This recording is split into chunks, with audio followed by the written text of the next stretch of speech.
Welcome to this week's masterclass where we're talking about SEO, and we have Andrew Laws with us today, who is an SEO expert.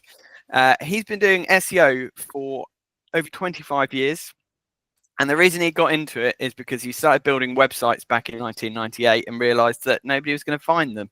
So he decided that he needed a way to help people to find these websites, and hence his journey into SEO. He started his first business in 2000 when he was on tour with his band and realized that he wouldn't be able to hold down a job if he wanted to stay on tour. So that was the trigger to get him to start his own business. He's a musician who plays bass and multiple synthesizers. He loves a bit of music, and he also makes short films, but his biggest bragging right is that he has a bronze swimming badge. And as a business, his company YesEO has a global team, and one of their biggest clients is Big Drop Brewery, who are the UK's biggest alcohol-free brewery. So with all that being said, I'll hand over to you, Andrew, for your presentation. We will ask questions at the end, so hold your questions to the end, please. And yeah, look forward to hearing what you have to say, Andrew. Thanks for coming on. Well, thanks very much, Jordan, and good morning, everybody. Now, I think when someone says they're going to talk about SEO, I often get a similar reaction to when somebody asks if you want to see a card trick. It's like, oh, God, really? All right, then, if it's going to keep you quiet for a little while. So I try and kind of keep my talks about SEO actually actionable and real world. I think acronyms in SEO are nonsense. They just complicate everything. I'm here to try and democratize the information, make it accessible to everybody. So I'm going to talk today about Google being liars. I nearly swore then. It's a bit early for that, isn't it? We'll talk about kind of Google. Are Google lying about your business? Now, you might think, why would Google possibly want to do that? Having been in SEO for a very long time, I can tell you what Google does or doesn't think they want to do is a bit of a mystery sometimes, because ultimately they don't know themselves. They can't ask the simple questions about what they're doing. But anyway, I'll stop moaning about Google. I just want to make it clear that most people in SEO hate Google. I don't hate them. I just think they're like a troublesome older brother or something.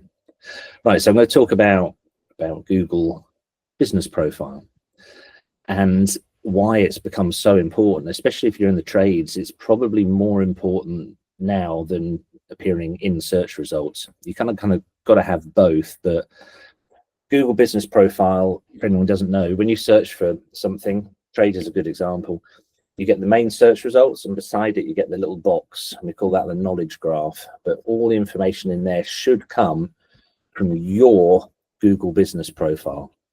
If you haven't been to set up a Google business profile, I will explain how simple it is in just a little while. But why is it important? Well, still in this day and age, 93% of online purchases start with Google. There is a bit of crossover with AI, and AI is starting to kind of come into the field quite a bit, and we'll touch on that later. But that's still where people start. I'd say probably a smaller percent of people use Bing thinking it's Google, but Google is still very much the leader. There's a few outliers like DuckDuckGo, and I'm not going to start listing other things, but ultimately anything you do in SEO that will be good for Google will automatically be good for other search engines. Google. So it's also important in that little knowledge graph and in everything you do online to make sure your information is accurate, because this builds trust. If somebody has a need for anything that you guys do, they're not just going to look at you. They're going to look at you and the competition, and it's going to be the company that they feel the most trust for that they're going to contact. Even if they want to ring around for a few quotes, they've probably already made their decision before they start that process. So we've got to make sure your information that is online about you is accurate. I'm going to give you a very brief story about a real world reason this is accurate. And this is something that happened to me. As Jordan mentioned, I'm a musician. And as a musician, I buy tiny little boxes called FX pedals. I'm not going to grab one. There's far too many of them on the shelf behind me.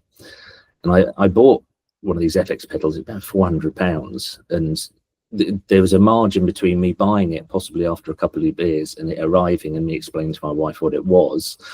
But I bought it, and after a couple of days it hadn't arrived, and a few more days it hadn't arrived, and I thought, okay, well, these days normally things arrive really, really quickly, and you can track every step of where the van is. It says 12 stops before you, and you're like, okay, how long will that be? Oh, 6 hours.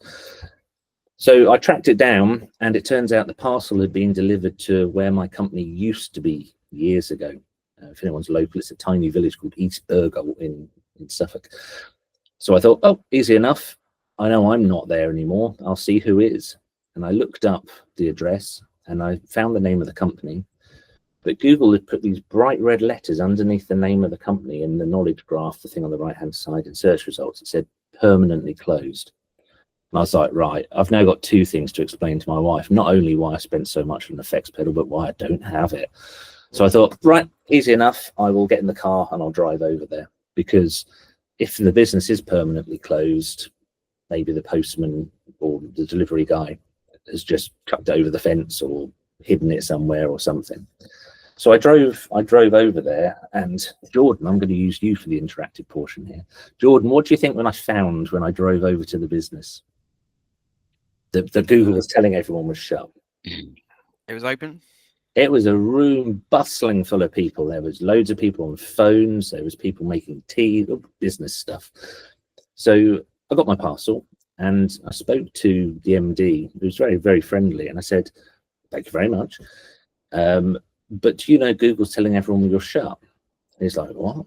I said, yeah, if you Google your own name, first thing that comes up above all the other results is the words permanently closed. And I said, oh, don't care about that. And I thought, that's wild, because I could see people on phones. There's probably people in this company doing marketing, and any business owner wants the world to know about their business. And yet the first thing everyone was finding out about this business was they were shut. Anyway, I left and moved on. So how can you fix this? It's really easy. If you haven't claimed your Google business profile already, you just go to business.google.com. It's easier than it ever has been. There'll be a search box there. You put in the name of your business, and verification is either a phone call, or sometimes they might want to send you a postcard. It's simple. It's really easy. And making sure your information there is correct is only the first step, really. That's kind of day one, lesson one of Google University, as it were. The questions are really simple. What time are you open? What area of the country do you cover? And your address. Now, your address is more important on there than you might think, because I appreciate that some of you guys might work from vans rather than having a actual kind of HQ, as it were. That's fine. Google won't show people your address if you don't want them to. But if you do have premises, it's really important to look closely at how your address is written down. So to give you an example of the variations you might naturally find, my office is Unit 7, Bailey Close, Ipswich, Suffolk. Now that can also be written down as Unit 7, Hadley Road Industrial Estate, Hadley Road, Ipswich, Suffolk, IP2 0UD. There's lots of variations. The really odd thing about British addresses, sometimes we shove extra bits in them, sometimes we don't. If any of you are based in sort of villages, especially medium-sized villages, you'll probably put the postal town on your address. So my parents live out in the sticks near Aldborough, and they put Woodbridge on theirs. Sometimes they do, sometimes they don't. Now, this variation is really important. However it is you write your address in Google My Business, you need to make sure your address is exactly the same as that on your website. If you have a website, right down at the bottom, or your contact page, wherever you put it, it needs to be written in exactly the same way. Put the commas in the same place, put the spaces in the same place, spell it the same, obviously. Because one of the things Google does to figure out what binds you to a geographical area is they look around the web at how many times your business is mentioned, and your address being different confuses that. So it needs to be exactly the same. One of the biggest searches for anyone we work with, especially trades again, is people putting the words near me after what they need. So electricians near me. Some people write web pages on their site called Electricians Near Me. That's complete gobbledygook. Doesn't make any sense. And going back to what I was saying about trust, if people see odd bits of English language on the website like that, it breaks a bit of trust, and they might be less likely to contact you. So that's how Google figures out where you are, and to a certain extent what area you serve. There's a bonus tip. One way that you can get ahead of your competitors, for this is what we call local SEO, for people searching for you locally, is to register yourself on as many free directories as you possibly can. Again, I'm not going to list them, but just to give you an idea, Yell.com, Scoot, The Sun have their own business directory for some reason. There's many things. In fact, there's thousands. And what we do, we go to Fiverr.com, we pay somebody in Indonesia $5 to just list companies on as many websites as possible. But the crucial part of this is never to give any of these directories any money. Ultimately, Google is the directory. And the only reason we're doing this process of putting your address everywhere is just to show Google that there are all these trusted sources, and they're all saying this business is located in exactly this place. That is the only reason to do it. Some of them, Yell especially, will ring you, very smooth sales guys, and go, hey, you can pay for a premium listing, or if you give us £500 a month, we'll guarantee you this many leads. Anyone in the room who's been in business for more than about 6 months has probably figured out by now that no one can promise you leads. No one can give you 100% promise on exactly how much work you'll get. God, life would be much easier if you could. So there's my tip. Just get listed, whatever's the cheapest and easiest way to do it. I've had clients just give the job to their teenage children because they owe them for their new phone or whatever. It doesn't matter. Just get it done, but make sure your address is in place. So because Google business is so important, I'm going to give you some of the common mistakes that people make. And the first mistake a lot of businesses make is to ignore their reviews. Now, reviews can be incredibly frustrating with any part of your online presence, whether you use Trustpilot, TripAdvisor, or whatever. It's infuriating. But the most important reviews at the moment are the reviews that people leave on your Google business profile. Part of the reason for this is it's probably one of the most difficult platforms for people to leave reviews on. Once you've finished a job, as you're walking out the door, and this is another little tip, if you say the words, "Could you do me a personal favor and leave me a review?" That word personal really makes a difference. We've done the research. Once you're out the door, your customer, even if they love you, they'll go, yeah, I will do that. They'll get their phone out or sit down at their computer and just go, what do I do now? So the way we fix that for people is we make little review cards. And if anyone on the call wants them, I'll do them at cost for you, because it's so important. Little review cards that just say, thank you, please leave a review. And it'll be like, artisanoelectrics.com/reviews. And it just takes them exactly to the right point on the web, blacks out the screen, puts a little box in the middle. The only thing they can do is give you star reviews and leave a review. So business reviews are the most important ones.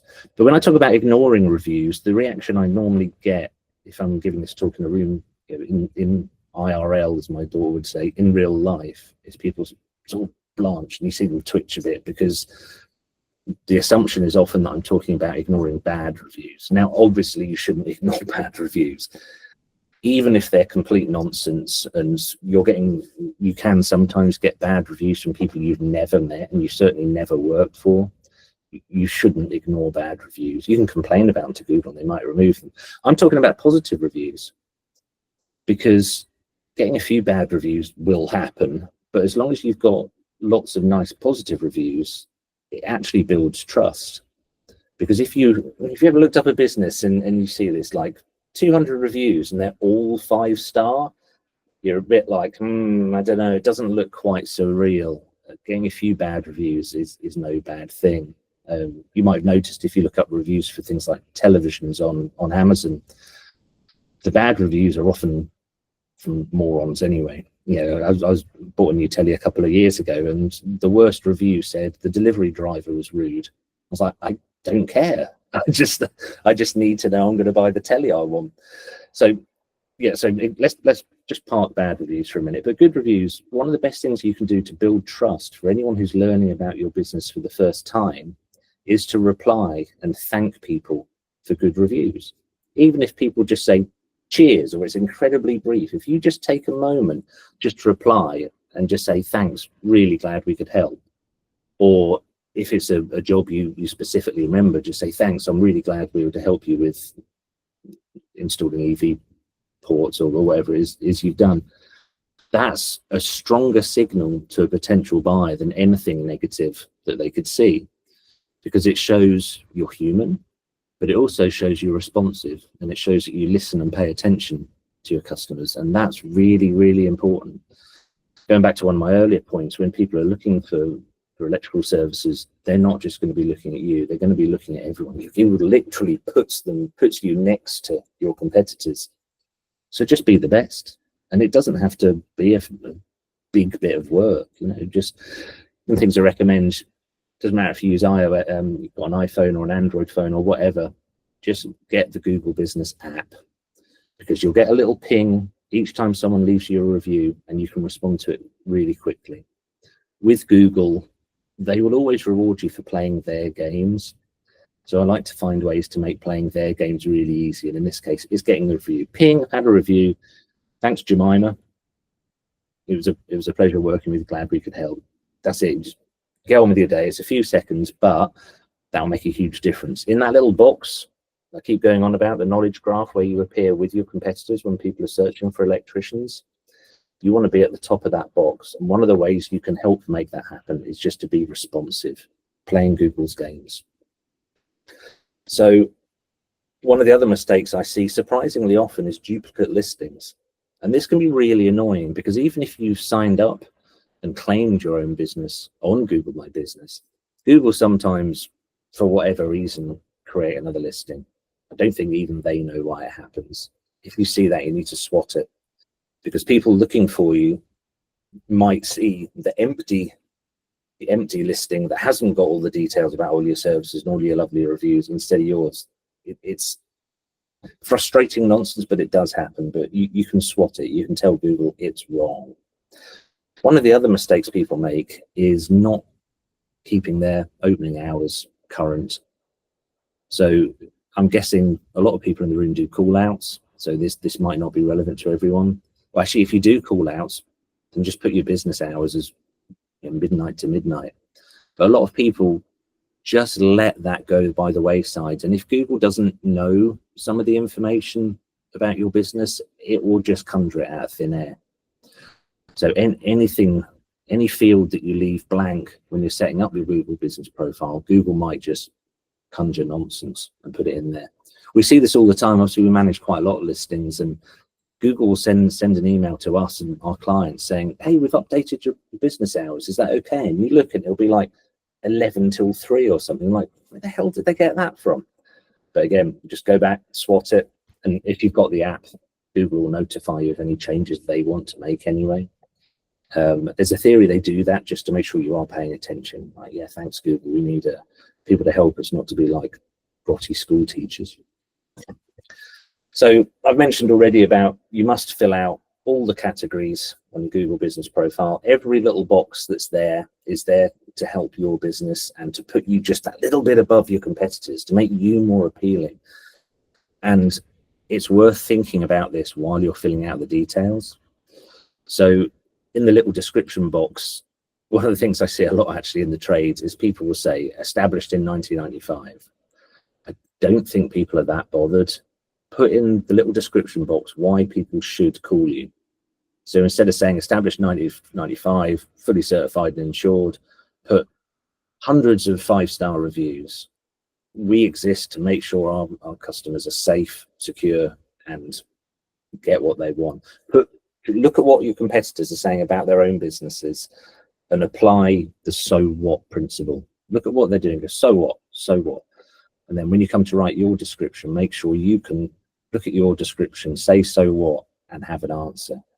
Why should people contact you? You all will all know your strengths. You probably all know your competitors or weaknesses as well. In fact, if you do, just do the opposite. If you know your competitors are rude and, I don't know, are always late, make sure on your business profile everyone knows how polite everyone is and how on time you are. A good example of this, if you want a business to go and look at, Dynarod franchises are incredibly polite and they're incredibly well fleshed out. But generally, you should know what good practice looks like, just because you're out meeting your clients and your customers all day, every day. If you're really not sure what to put in your description, just start asking your customers. Thanks for hiring us today, or thanks for booking us for this job. What's the one thing you think we did well? And it's the fastest way to learn what you should be telling other people about your own business. Just look at my notes here. Bing. I am going to mention Bing, which is I'm going to tell you, it's the Microsoft version of Google. I'm only saying that because it's just sort of floated around in the background for so long. But Bing My Business, I think it's called, or Bing Places, sorry, is becoming more important now. And when things like this happen, generally we roll our eyes and go, great, there's another thing I've got to fill in rather than actually doing my job. But if you go to Bing Places, there's pretty much a button you press that just imports everything over from Google My Business. And the reason it's worth doing is the rise of AI has suddenly made Bing quite important. The biggest AI chat that everyone uses, ChatGPT, has had massive investment from Microsoft. And we think the reason they've done that is they've been so far behind Google for so long. This is giving them the opportunity to steal back some ground. And this is important because the more people start to talk to ChatGPT or type to it and ask about local services, well, Microsoft is going to encourage OpenAI and ChatGPT to use their service. Not going to look quite so much at Google's. This is over time, but it's another one of those SEO things. It's not a massive job and it's not going to take you a really long time, but it's worth spending the time doing it. There's a law in digital marketing and SEO that if you get to something and think this is a pain in the ass, that's the point at which a lot of your competitors will drop out and not bother. And quite often you make massive gains by just pushing that, just do just that little bit harder. And if it is a real pain, then just find someone local to do it for you. There's a lot of people now who are doing specifically what we call local SEO. It really is worth making the effort.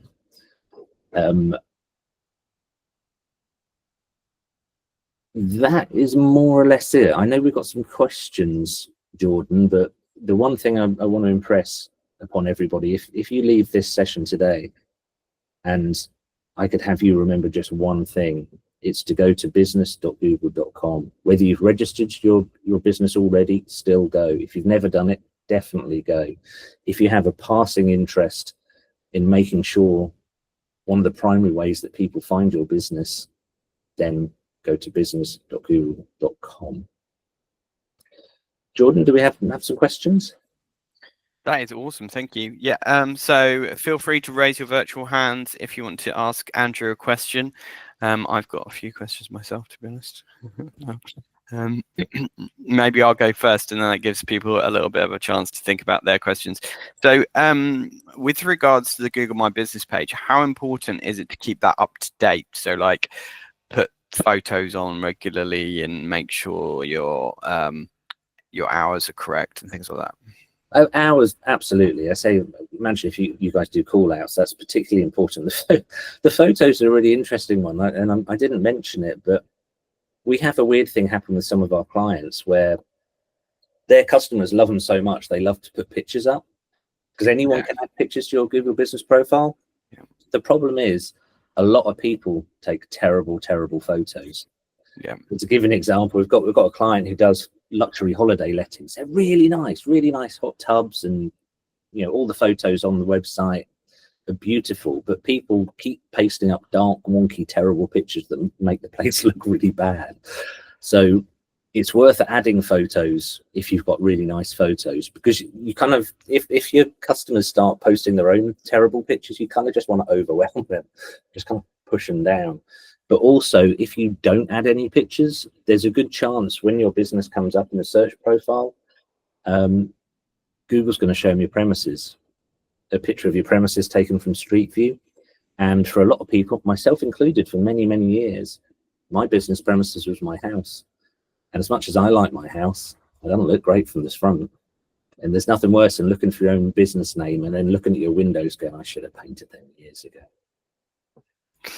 That's really good info. Thank you. Yeah, I think to follow up from that as well, what we've noticed in this group, a lot of people have been trying to set their business page up, and they've been having real trouble with Google, like because it's got some kind of new thing of verification, and you have to do a video or something like that. They've been finding it really, really difficult to actually get it approved. So, do you have any tips on that or anything? The video thing is a massive inconvenience, but this goes back to my point of, if something's a pain, then it's probably worth doing. Ultimately, we've a couple of times over the years, we've had Google do really silly things with business profiles. And the way we've fixed it is to go not through Google business profile support, because you're not giving them any money. So that support team's going to be like a dog somewhere. You know, it's going to be nothing. We've fix some of these things by going through the Google Ads team. The reason being is that we've said to Google through the ads team, look, we've got this business, we've got this client who wants to spend money on Google Ads, but they're not going to do that because you're, you know, portraying them wrong, and it can make a good difference. As soon as you threaten Google with taking money away from them, there's something like, oh, hello, can I help?